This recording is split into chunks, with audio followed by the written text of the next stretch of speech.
Hello, good and wonderful people. Welcome back again from AB World Entertainment. Another one don't land again on my people. My people, Vera don't enter one chance for Iyomo hand this time around. Iyomo is not smiling at all, my people. Everybody know that sexy Iye no Hua. Don't come outside for Vera television program TV. You don't come outside for and this time around Iyomo no one here at all. They didn't no good for saga for do one video when I thought say they didn't no good for saga they didn't no good for saga my people. Make una come see the way Iyomo tell Louis Vera my people. I can't even dey pity for her. Hey, so no old woman for saga again my people. I bet new children make una clear road for Edede no one year. He say in day from 9th January. Say in day holiday. Whosoever that is looking for her, he say she dey Zaragoza. Whether na Zaragoza, she call them. I don't know my people. Make una come here from Iyomo. I don't know wetin concern Vera concern Iyomo, but this time around Iyomo, he finish Vera for grand. My people, this saga where it dey social media, it too long, my people. We don't know when it won't finish. Now I say okay, make I quickly just drop this one for una. Make una come here Iyomo versus Vera TV top show. As it dey hot, my people.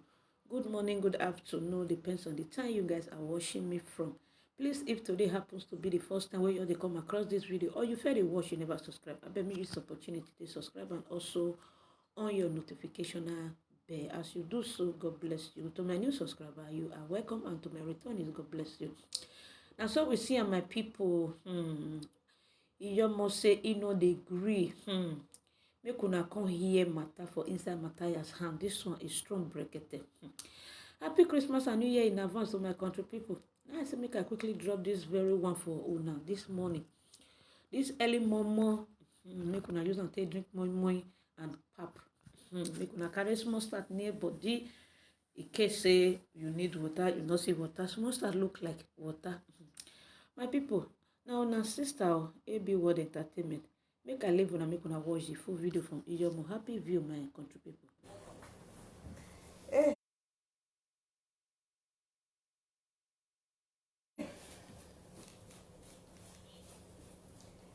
Priye de gbe ma ho. Priye is a goat yo goni me gume pe yo. Priye is a goat yo, say goat yo. Priye is a goat yo. Wansa, give me that bottle. I don't reach my house. Got it. Priye is a goat yo, is a goat yo. Priye is a goat yo. Wansa. Yeah, is a goat yo, is a goat yo. Priye is a goat yo. Wansa. Yeah. Priye is a goat, never overmo. Priye is a goat yo, a goat no. Priye is a goat yo, Wansa.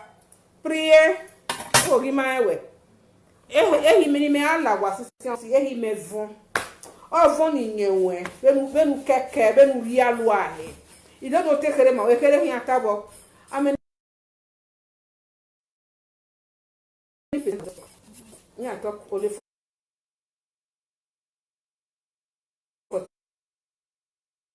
no ye gba ha hin ata even ni wa ho si gba ha ya afian ye ha igba ha hin ata I don't reach us agbaje wodoni meka gore ni gbe ni be go tv ne iwe bo no atuwe 8 children 3 father ekwemwe 8 children 3 father obi esa no na omopa ebie no ni o ka be fa no ma be ne o obi ade be no obi esa ya mwe ko na ban ya be ya to ni ba ya fin story ni me mu ye ha no ihe agia ha so you back in Akabe na the rest wa be ladin be slow be ladin wa be ladin be slow be ladin ba bola we be you can never see me like that I don't mean me very oni I mean me very oni wa gbe kun wa gbon ba bola we be prier ba bola we gbe ba son ba bola we gbe obi ba bola we gbe ba van u ga hin dede prier u ga hin dede e vera ni we u la je na do gbe vera ni gbe prier ni we ijajo ajo wo ijajo Igwero kada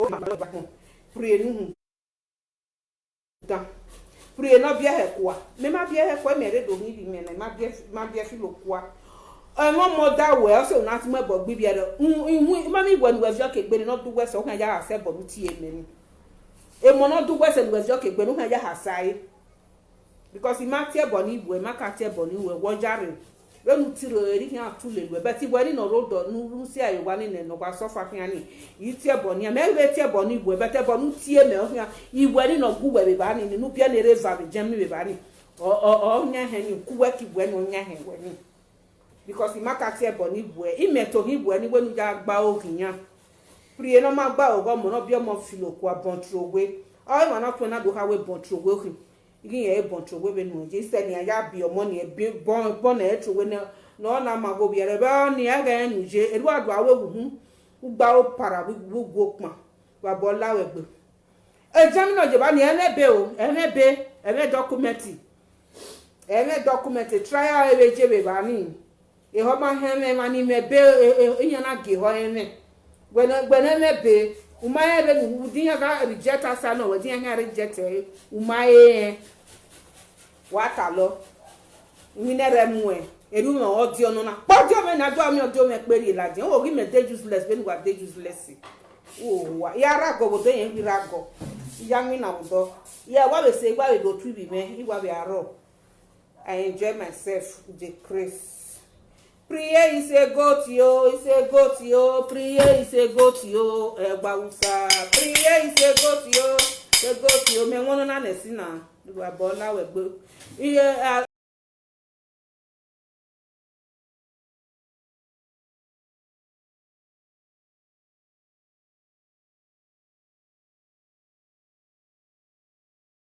Is a goat yo. But me if you don't go, we are going to tell Bonuebo. Mama ebo ni aga ati nu ebo ni ago nu ja gba ogibo ma bege different people ga ga comment ni aga u bere ba no o ma we certificate here because u wa merere gboto pray no mama pray ogis se jamni agbon gi fie ona kabie no ona we kabie me va lo nu opa o ka bi sene wo wa wo ona we bi va lo nu opa oni ma gi be so ona we de gbe ona do mi o bi sana obi sana na do ogweri yen passport igi yen passport yan ari ebene ona anyu hejo topoto ogi yen jo to no ni omo lare ona do mi egbe obi sana me pe yen me pe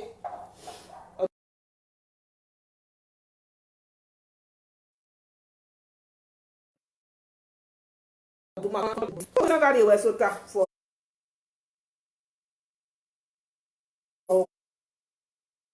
yeah, onu yari ase no atifa wo ni sa ni won mo gbogba ni a onwon ko gbogba eri ewe we me nu gweje emonu gwe si ani unless go ofo le gbe ho no le get money o kin punish we bo no be ma na ya gba o kin ya mota ma me ni jo mota mo ime gba o ibi me gbe mere mo na di me ma be sati we me ge be do tama we nu ya wo we go and clean your shit oni san we gu ya gbo e nu ya clean e wa boy la we wa gbe pray no mama go and take care of your children 8 children 3 father ne ku na mu e oni na hu e ona ye fake audio document ya hu e o ja bi eni no jena opa bi eno bi san na no jena 3 father oh God, these people don't know your story me rest them dey with me record oma nobody me record oma when okay let me come and play your audio record oma ọmọ agunmegun wa eyi afefere ogore mo moru mi mana iba boy lawe gbe ba gun ma ehua open your eye see me gwegwe ku weke no gi ore ni wa boy gbadu ko meni ku weke no gi ore tami abu set mi ya gbelu wa ya fefefe igbelu wa ya ko gbe opo pado gbu somiyan e ya gbelu wa ma ene if you know me you go run you kawa ma no be a comment you ga ni na kasuma ga me be live video na be that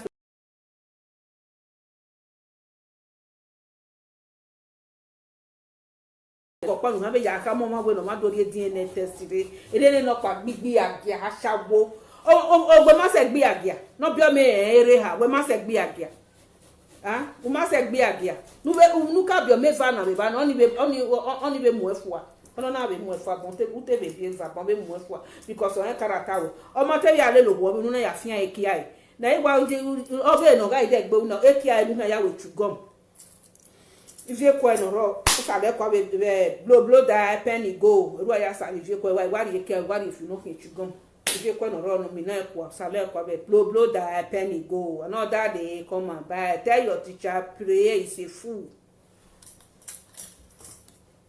uma na egbuwe ugwa tota yin gwa ta mo gwa ahia ya robi ogele gwa de we me u feed ugwa you see yourself gwa boy la we gba gbon gbe na u we me bebe country nu reje ba ni uma ebe jo gbe ma mu dia e German government ya wa we ma be jo mo e de ni awari we yan ku we ko mo keke bí a ṣe ti ego bí o wa gwa be ka ro gba obi o e ko pa obo kan again wa o we na no ye pa na be rugbo pa no de gbe be era jo we kan ja ba wo kada be ge ni bo ro kada ya ibi ere sofa e mo no a train no ya ke gbe me ibi me ya tegbe iyi me ya tegbe me iwa waria na iwa waria be I'm not your mate. And if you feel be, if you go if you fake life, people know me very well. Why me ya like my baby? You make up, woman make up na wala jam life video. Me make up ke no keneke. Oh igwa we re egufun, igwa re eyin mu re. E ke no keneke, ogwa keneke ba. E de no ba Maria bo na e slippers e ya se ke no ba maji. And I have nobody any explanation. Ma o maka me kamera proper. Ihi ogo me. Ukmo no keneke e ya mi oba. Ukmo no keneke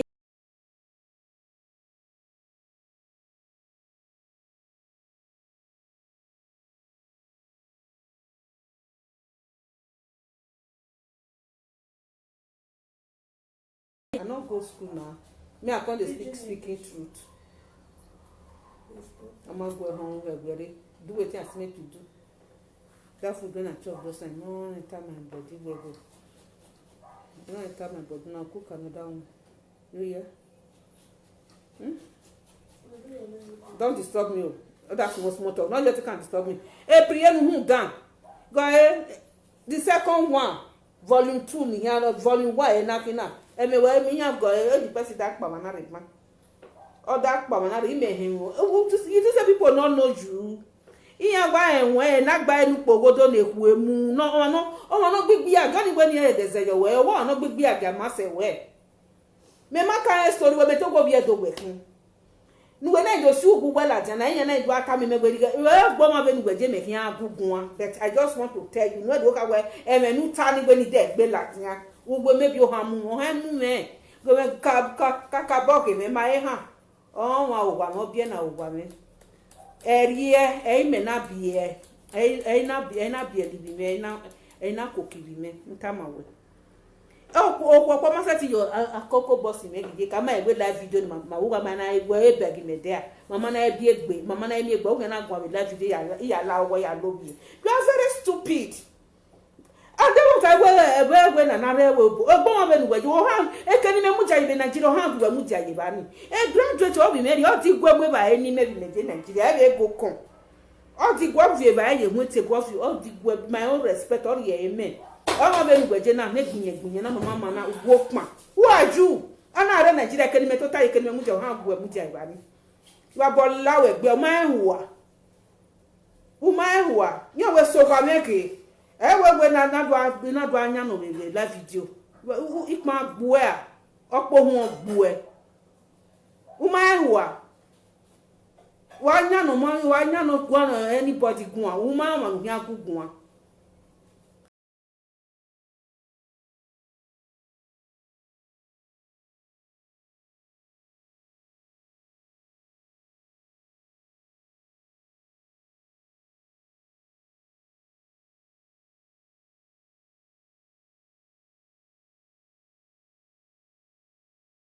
yeah. I know what they do that time. I mean, you were going to be well. I know they show person my examination question. If I don't get my result, you go see them. A result in Meladian. Well, I think we're back. result me la jan e na gbe Saturday and Sunday ni na iwu yo ure nwa gbogbo we mi e no ki gwa ji e èmi ni ya ni ga ugbe gbebe ge ni matala dia e ya show ne o show face ne ima wo wi me bu ma na sin ma wo e mu e ma na sin o we election of the negi here a contest ye a chairman who the local government who the area ina we like can jina because I don't like politics.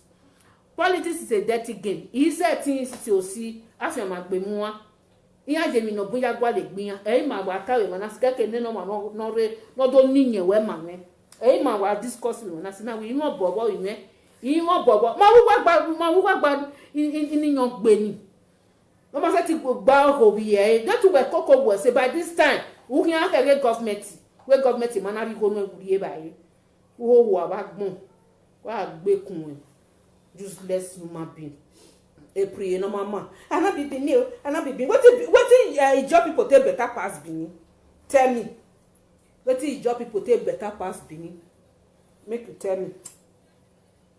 me na la dian we get me ni job people ja better pass but me ni bi san ja ma se bi edo uta mame I see one comment where that one talk say being na because na Europe na if na Benin we Benin fit dey withstand these sharp people why Benin no ima eniyan mani ba ima ri which war Asian people don't draw before when Benin people don't stand? In nowhere. Do kwa ne wie sangi esi de. Na me we ibie do setting. Ibie do na le. No na name one. Just one. Okwo pa ni na me we okwo ni ki kon. Ibie do ma setting kon ko ni ibie sangi do gbin la ni ma. Wata one, just one. Ka to pa la diabo. Wa gwegu ya ba gbon. Awe mani ma ni gbe me maka ka bo blame wa ibi edo no mo gbin agboto no yen wo no nya pa ati okuma se osonwe no manya ogwe ya heku awe mani ni di oko denu gbe ni eni okala jan live video na do afunu ge ige ogwerian wo gujian nya ga afunu gbe ogwerian wo gujian o se enu wa no vien na dori e o vien we kin obi o vien we kin o vien odugu we obi jo obi bi an se ti e wo kin ge ulaje obi ulaje de ulaje ja masedo ulaje eyan we obi Yoruba ibi Yoruba ma be recognize ulaje the poorest Yoruba community the whole Yoruba land abulaje no de mi ya masedo wa ulaje what we do I say deal with Ijebu people Egba talk less of ulaje look at me very well Kakabo gave me say look at me yeah what can you say luro obi solu gbegun o what can you say luri ovan oh what we yan ulaje why you lo should go ulaje wetin ma o kon say you wan go ulaje o kon dey fear o wa say wa ulaje do amu ha abu me ebo kenwina ebo be na azenje jiko eri abe bo na be jiko yan nota o ma na nu we bo na so ni na we na so ni o ma ni je boni ebo ni no do ma na geleri ya bewe be ni ma na ri ya bewe o ma na te bo we be ni ye o me va gbo wo ge va se ba no do bo yen okay o runda we mi o ma na te agbera gbe general biju e undo mi o ma agbera biju wa se ba nu ka ya no wa ni nu ka ya u ka ya cooperate with o ma ni ni you are fine you are make a peace with that person invoke dogun you are bo la we gbe priye we azuwa me mazuwa ope ni bi san keka ni an keta o si enu hu na mu ma ho iya ateme we kedo ri ajo fure me sai wa si I was just thinking we there is problem oga we mi no si enu na but me get to zuwa we to howa uwa howa we gbe ya fefefe me ma be egu ohun eva we be na be jemi we ba ni for this few time where I like we bo na wa be no ru eva mi o te si no go na be no ru isin ba ka hian wa be le wa be no na we wa kere ba na go abek this one a bastard only me bastard when ne no bia yo wa ya kin bastard when what yan bastard ma tin yan bastard what yan ha be kere eru abe do we vani wa be bia no ma be ne ba no pa no we bia no we sana eru abe ya we be ni da we abeka eru abe ya we abeka go bia le fi kwa we egwe wo kokko o say na pe gogo no ba pray you are a goat wa ya gba ori iwe na ide okay ni mi ya picture nu viore iwe na ifiyan je imi na igo ibi meje mi anje university una iseti training ya beni me train ogun mi ufiyan re we ogenu go do tota beni me tota na ma ewe gbado agun a do pluzo me gbere oge beni we na ehoho anani ya o mebe babola we gbele jemi a government orige ba inu e o ha sigo gwa no you are not my rank iya when you dey go because my dey say me uma dey see bata me ni yari lo talk ma se mi ropa yeye who are you I don't make up ka me ma make up mo beg ma make up when you let me make up you want make up but I don't have time for all those rubbish egani ma me ya total ya o negbe me kan do ya we ma na make up ne we ya mo wigi nu set de ndo munju wigi ne we no se ti de go mo ni abere no se ku set de wigi wa wina wa no ke wa jaje la video gbe total we ba mi ta lot from morning till night we no me total u jere wi e mo gari e ba ye wa bolla we gbe ba gbon wo ge ije boy ito de ije boy ato ije boy ya uwe wa kinu total ye go ami an o gila jan ko ni sanwe le ta ma we o we ni no ma gbigbe agi ara asawo wi me asawo ija do di meji today I'm enjoying it o we fi le kwa avocado ama e dia re deserve avocado ni de ti yan mo bi baro be avocado Joshua o no abi yan we conductor ibiere o bi ka ni wa to me to God o say iti ma wo ni ti aboni abonu tie no gi bueno nu we mo ese no reba ni nya boni ku we kin wa ya ho iti aboni bi ka no yan wa to me to God ya me because me wa me to bi me wa no wa kaka boss say me wa iho o se ime nya iwa nya egwe agwa ibi me sofa useni me ibe ni ja won de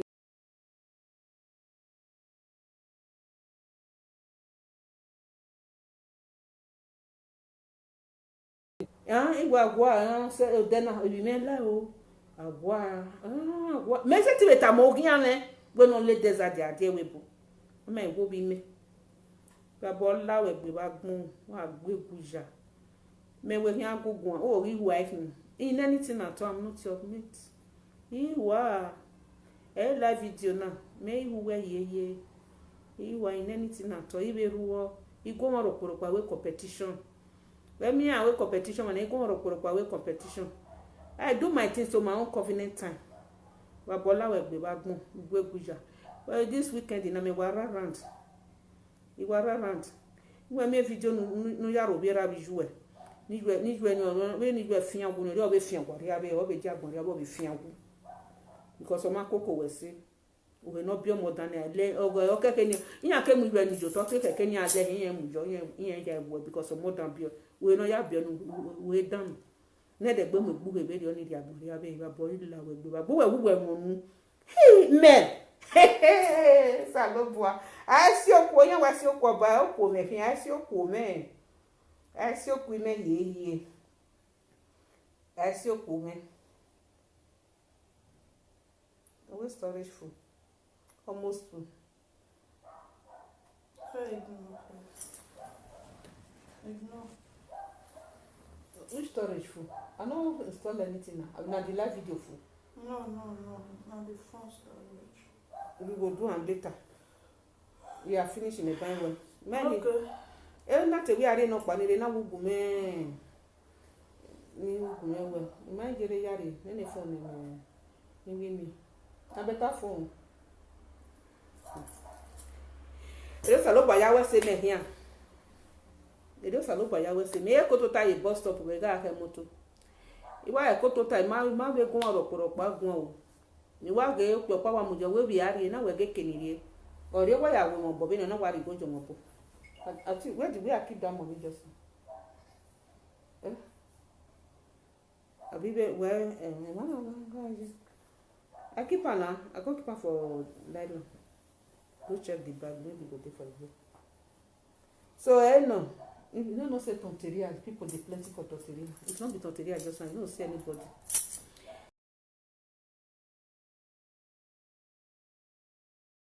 Priyo ènìyàn priye. Ọmọ wa re mana si no wa gist ni say priyo ènìyàn.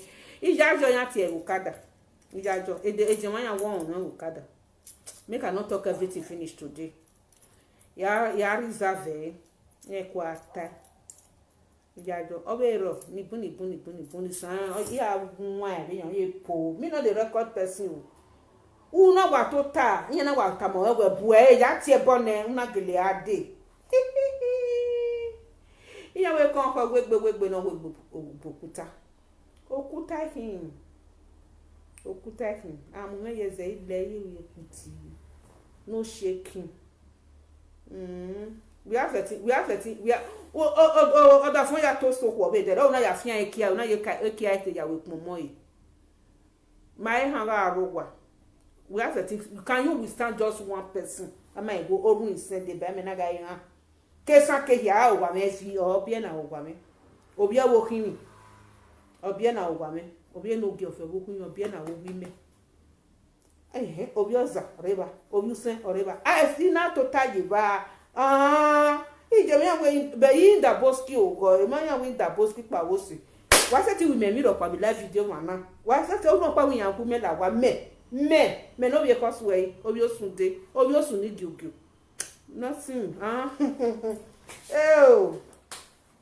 wo bi me na apake kan na me su da we o igo o mu elega if I vex na apake kan na emu je na ina swear that we o mu elega when abeg me I no just make I no want me I come just dey brag for live video wa ikpa gbua my wa no my be no be ejari ba nya ga igwa ho wa bia ja fiefwa be na kokoko wa ire do total life do hu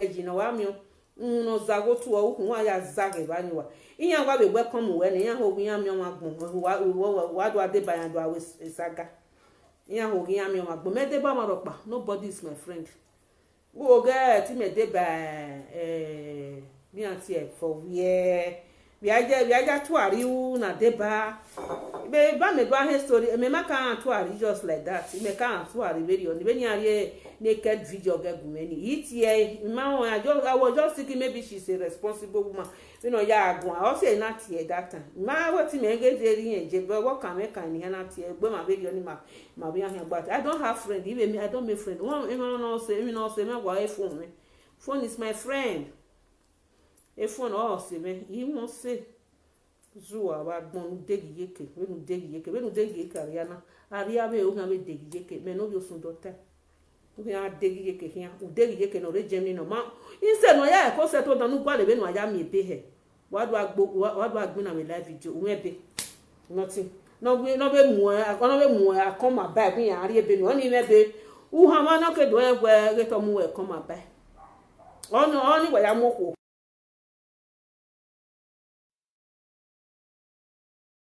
I go give you that comment. I know. Oh yeah, wa here. No make na me be o I go give you document. Wa ho ho enu ho ana. Enu ho ariana. Eru nya ho aria be. Wa be de gbe be de eru nya be ho ho. Igwe be fian go ariana o be de aria bo be fian go because of modern obie. E geno ya be modern no kan ga fian go kian. E dagmo e yo kan ga fian go.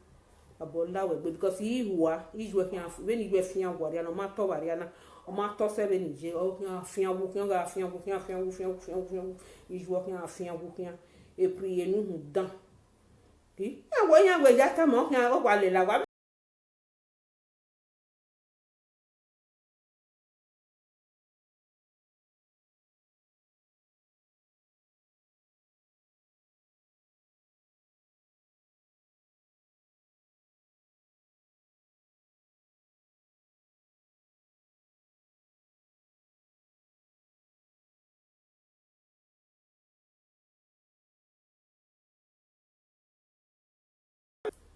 uhun prije ijajo ni viero kada no filo mo kwa yokada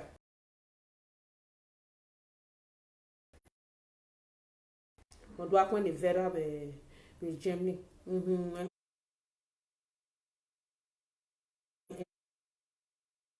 ya le ba no go ya kokere no go ba so ya kokere no go ba so ya kokere no go ba bia hiore ya biko uhun prije ya biko me we do gbe kan no worry na no worry I'm a big worker.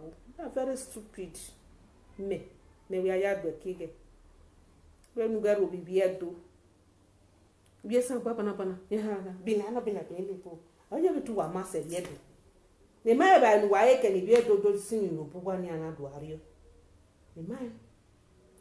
Yeah, I not be beneath people. I not be beneath. I not be beneath. What you wanna be? Won't not be beneath people. Now better pass beneath people. Ah, wagi masevie doa. Emwaya masevie do magweta, una ati ogun ni juwe. Ye no gun gbigbo bari ana ri ogbe bari abeni. Wa ho wa gun. Ni huemu. Eight children, 3 father. Obie no ru evane be Germany. Obiova no pa na do biopa no bie sana. O we ya bie no be ba because no na all this in passport in ari benefit just go for me na just give you paper a document ogwalo ari e ba na ehu emu na o ma gwalo be no ya me be o bi ari e be ni me to bo me wari e be sa lo pari e ni ima ho wa be no ho wa ni o wa ba gbon be ni wi me ya re ri ya ri e be ni o sa lo bo a won ji no game agbon no e be ni so fa he o janiye ona je ya kran ni gbe ma se ti eve negbo nu vie masalo gbe mi nere na mo be life jo wa we ni aduare DNA test re I want the truth for 2 years we yag me na no ma me the truth na agbe na agi kose e ma ni be support we ni be do call job make it breaker e ma ni do support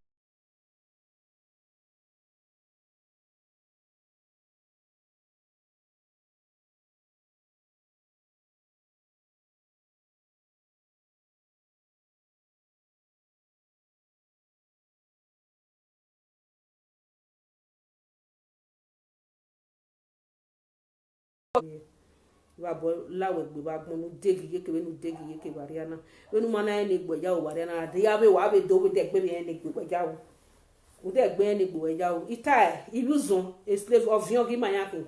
I will continue to say it because I want to go and check our history illusion ma gagian ovega yu gbe bege ni o tin tese ovega yu gbe bege na mu ya la ja gagian ya da awo ve na be yu gba yin se o amega rogbe abegi again obi e ba jana me me who will that not be Benin people I not be Benin people if you not be Benin people what you got a better pass the Benin people na that one I want from you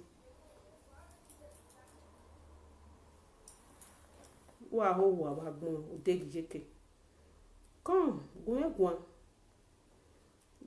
ku weke no gi ore ni no ri okudenu wa ni adogun egwan iya opopọ adogbo so mi ya gbelu wa ho wa ba gbon kwa tegi jeke ku weke no ge ren wa ya su mani umani o na gbelu wa se ti suma se nu wa ka o na ija wa ka o bege ni wa ja wa te wa we me ila wa ge ni me de gbe ja ti fun mi de gbe lajo o ho wa gbon tegi jeke stupid and that pretty all this is that me I say the how you feel itself.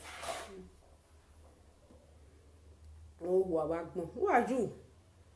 Gonna get government. Planning life we. German government area we pa babana. E ka ro kan na ya mi egbo we ko mo ma e yan fian, o ma e beg yan ni am we ri o no ge yan so we gbe. O me be ya. O me be a. E nu te me ke na me be o no te ya le lo bi san. No ya le Benjamin. O na we me te ya ri ni.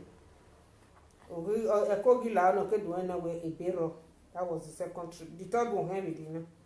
Third one here with dinner. We are bola we gbe. O ma le lo ma no gbo egba ore mo nu ka bi ejo to nu to li yan dagbon ji.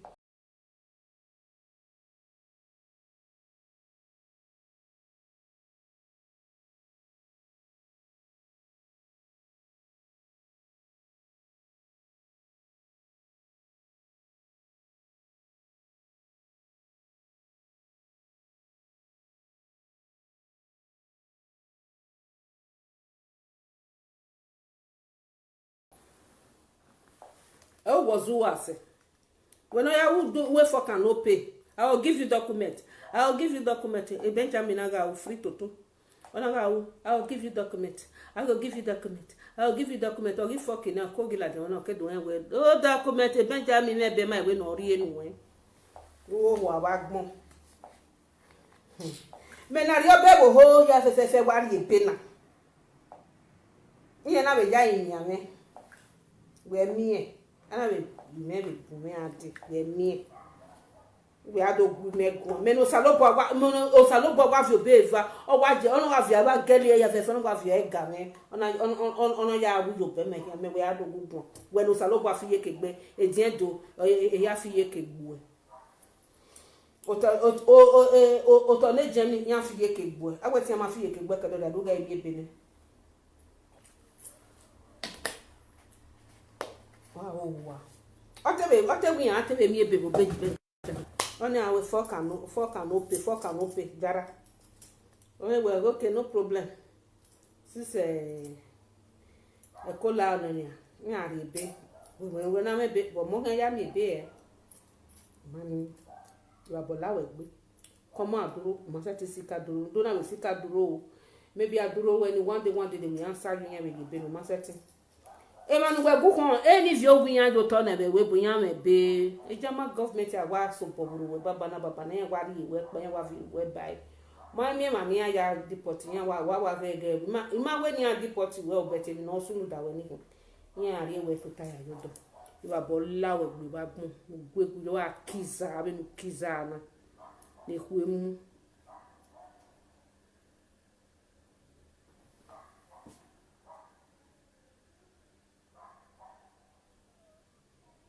Okay, you say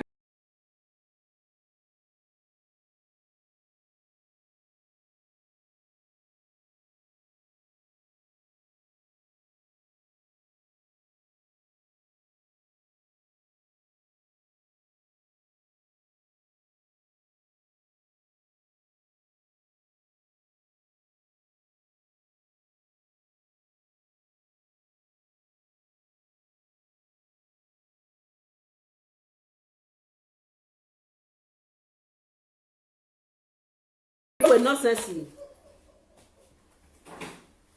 Kati ba bolo we we nonsense o dukun buju ba gun.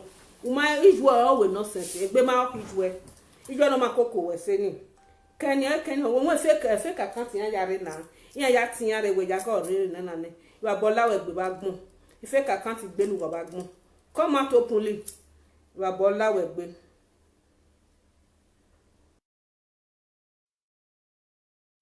Come out now. Tell your mama make it come and make carry ojegbe with a buluku come out for live video. Mbo ya bere every message we. I better pass your mama na. Imana message we banya. Ya re kona. Wa me na do bo me Facebook ni jo ri me ke na moge. Oni ja message we. Wa bola wa gbe ba gbon wa degi yeke. Wa ho wa. No bia me no ru ha wa ma set ya gwa wu yin we dan gwe. Oya we for can no pay. For can open a document a mammy or model larry, a government of Gigba or working has to go while ye by a life in him. No kell doja ye Facebook, but doja ye a live video, a YouTube or YouTube must pay. Do I give do ya way a saga, but bola will be. Cool work, whatever, man, no, we all consider about cool work a prier.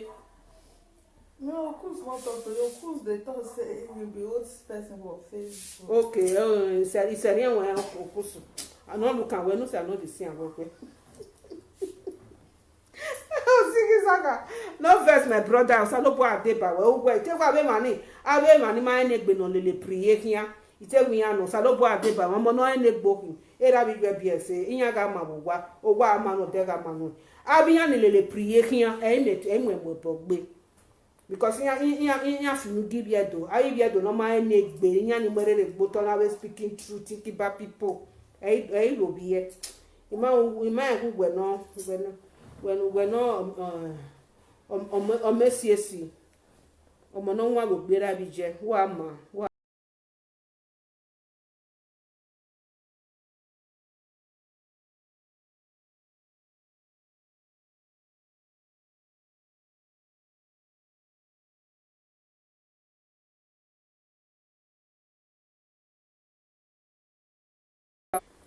so eri ogwa no my brother okuns get gwima na wo edo waje get gwima de gu wa mu me de gu ko eze ye no bio me o mi ere ha no obio me o me ha ni ya be Germany na ereva no keke no onata ma egwe yan amu e I thank you well say forgive me call because I know they like to offend person no keke no bia na be Germany be san no bia na no inata ma egin yan re passport ne o ma ego ni de me be oni we me bolo eme oni na we for canope oni we ne no gi ha ma na no kedo egwe ebero anoni mo gbogbo o ni awe second wife be ba na gbon fi agbon wari agine priye agbon wari agina ani mo wo omo mo bo mo me mate egwe mete wo ni me ye ge e priye nu mu dana do ge odo wa omo me me oni wa mo ko wa e priye na gun ya do biene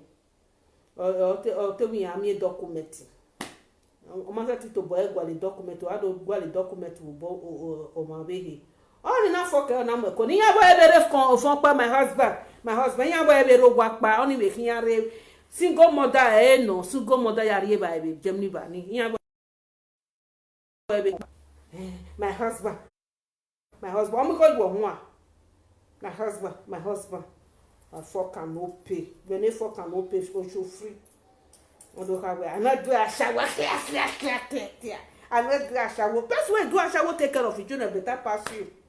You will not do a shower with the fuck where they fuck you free or show free. Not because of document. Just to woman no gele go. We not big bia but we now we go we now make cash. You go do contract marriage. E boy di benu. We not gele be o man IQ e be gele gba. You no bi o mi sene dey no here kan we kan mo. Wa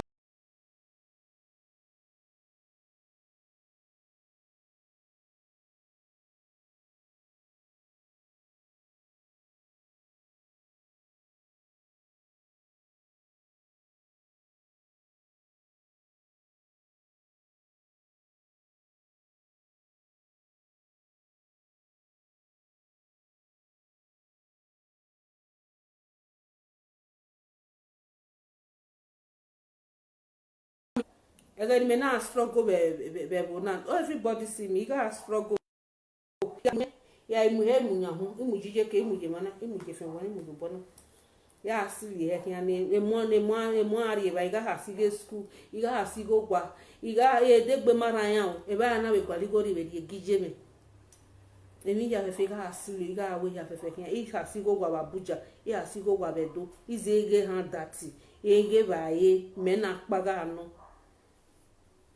Me ma de live video ma be aro be ke da we to be ro ebe mi obo 3 o'clock here ne ni aya ya agwale ni hia mo 3 o'clock yo ke mana ko e mana yo we hia are Los Sacos from Torre Blanca to Los Sacos e mani re ni re sivianea de tito oge ito oge just ima woni bi me so e sofa ni ya fe sofa ni bi me an sofa e mo pa sofa na suseni ya fefe ya kokiyan ibi me bi yan ga re Nigeria e gbebe ni gbuwe na je ne no je party ma je no je wo ma je party ibi yan re yan ga yan wije yan wo ibi akate yan ibi yan bi yan jo we kiyan wo kwa ni ase mo na do ata ma me yan bi yan jo we kiyan na wo se we na jo we kiyan go ma su seria ibi akate kuselo market so we mama ni ala ina wo se me na go show me le band e bike na wo band e bike me wa gbe because wa ya wa ti wa pororo wa ya de I never come down wa dey we bike na wa fe me na afian ke mo se man ya la mi we ti ga live like live they we are living big comment que do kungo no ya yo mo ya je gbinejo wa ya no ni go na gbinejo university ya no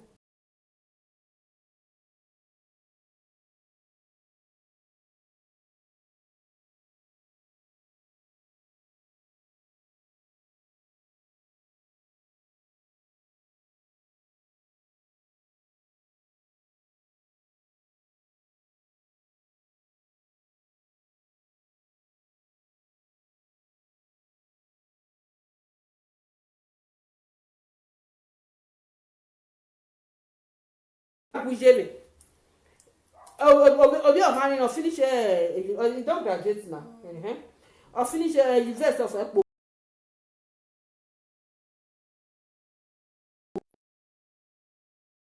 mo he yo ko gujebe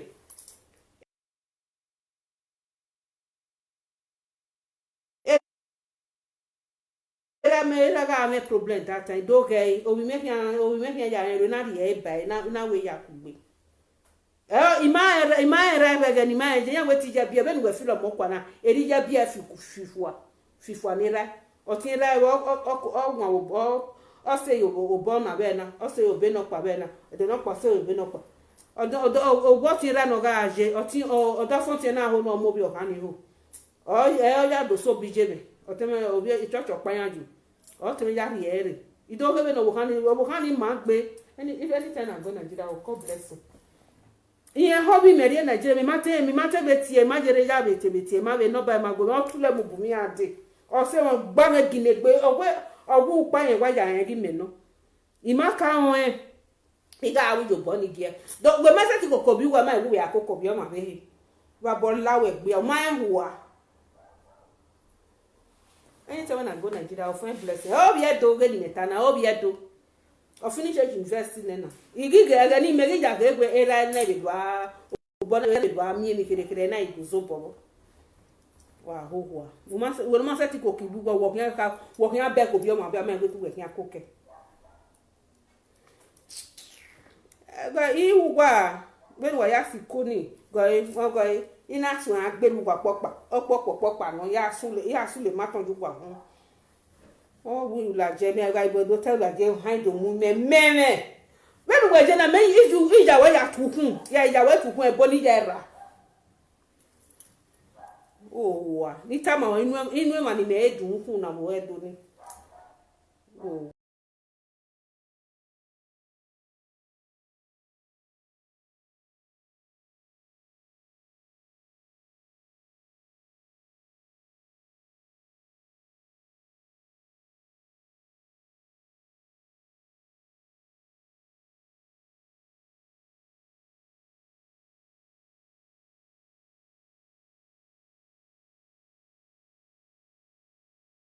o gba sa hun eni ya pe mo no do awe won try me di manafeti we ugu but no go masewe babo ila we gbe ba gbon ugu eguja e video no ga owe yan e ya ga ro bi owe ba ni o ma ti e ma so go be je school se fi yan gbon wa ga come by no mo e come by oni ogbo egbon no o ma ti no comment not here na wa gere wa gozu ge yan ti e bone abe so no mama yan be call you abe speaking true yan be call you yan side why no o man we gbe gi mana e hoje o more than one year o ja gbina ne o ma the truth we get ni una je agbina ari conseil ku we call you no conseil o wo kon de wo ase e ba we hen do ka no hen do emi nu gbe ba ma gweta Monica say me nah, I can never make her my friend. There was never a time I make Monica my friend. I will never make her my friend and she will never be my friend. You must say me to do one real life video ne maka wo wa ma so be ma we setting you why I was saying. He setting you why I was saying. Then what we doraka what we be doraka e dora my why. E ga ka wa reserve on my dem matter not do the need. You can reserve on it. It don't mind why. Mind why.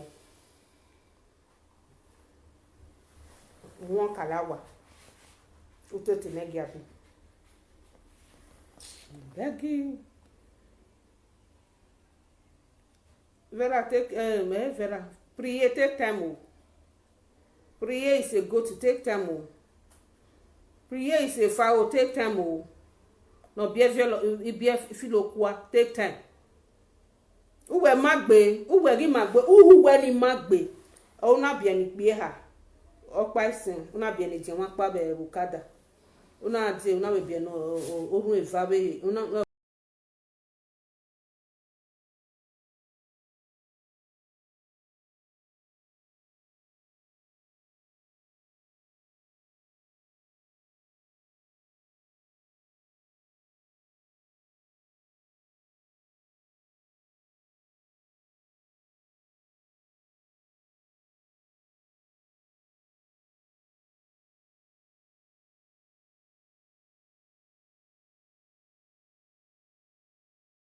ofia ekiai the next time you come o kan ye kiai ni yawo then if you kwa usale kwa be na blow that penny go ru ayawo Benjamin e do kan ye kiai we yawo later wọ́n ka fi àwọn kia ibe de kero ewo o ma target ese next time na o igwa ri e ije me o barbecue lo mo wa igwa fi o wa we kan wa ze ke wa ri e yira we tem no sunu e kia we ki barbecue ne o ri o salivie ko we kwa ne blow that penny go e do kan aje o mo na aje be ri oni ibi e ni ga wane edenuga se do me go kada yanjina edenuga je Nigeria yan ya mu ja fe we airport ni awala nana ni le wan we be ba ni o giyan me ko ya mu ja fe airport we wa ni ugbe me ni ki ba gboyan ga ri bu e fo mi se ni yan wo se ni jiyan ma na gba o yan we mi o ja le priye hin ai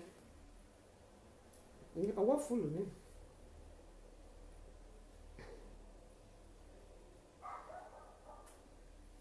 mi ako Just touch this. I'm not coming.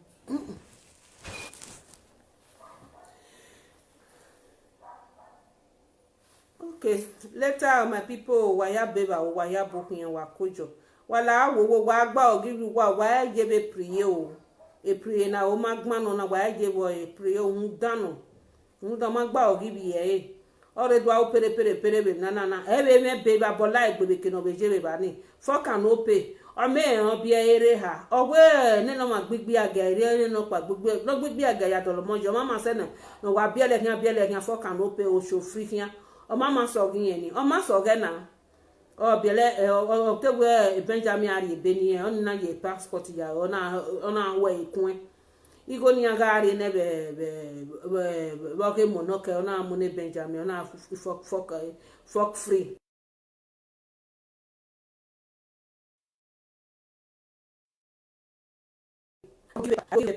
I go give you paper. No worry. I go give you paper. I go give la na paper na do we ba bono la yen gbo be la ni egbe. Oni me be yen be me be. O ma no do agun na. O do e ma hi afefe nu gbero be hi ame be. Gbe me ba bola we gbe. Udoje na egbo eje YouTube egbe. YouTube go bring money. E YouTube e pay paro. Mete wo be me be na be a ba se egbe no te me ja win na. Ebe maybe I never said to me now, but I'm not me haji to father. A man, bye bye later. Kakojo.